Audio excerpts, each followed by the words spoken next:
ظالم حکمران کے اوپر کلمہ حق بلند کر دینا، اس کو نہیں بغاوت کہتے؟ اور کس کو بغاوت کہتے ہیں آپ؟ میرے نبی نے پورے مکے سے بغاوت کیا ہے، یس اور نو کی؟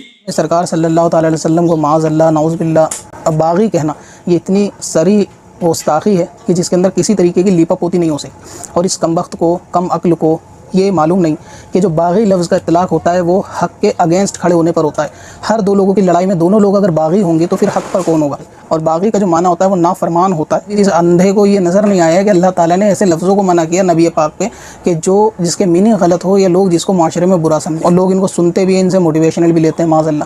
اور ایسے نوجوانوں پر بھی افسوس ہے کہ جو ان کی مجلس میں بیٹھتے ہیں اور یہ نبی کو آپ کے سامنے باغی کہہ کر اس پہ جائز ہونے کی، اپنے کہنے کو جائز ہونے کی دلیلیں دیتا ہے، اور لوگ سنتے ہیں جن کو یہ بھی نہیں پتا کہ اللہ تعالیٰ نے قرآن میں نبی پاک کو کیا کہنے کے لیے کہا ہے اور کیا کہنے کے لیے منع کیا ہے۔ تو باغی لفظ کا اطلاق اس جاہل نے جو نبی پاک پہ کیا ہے یہ صراحتاً گستاخی ہے نبی پاک کی شان میں۔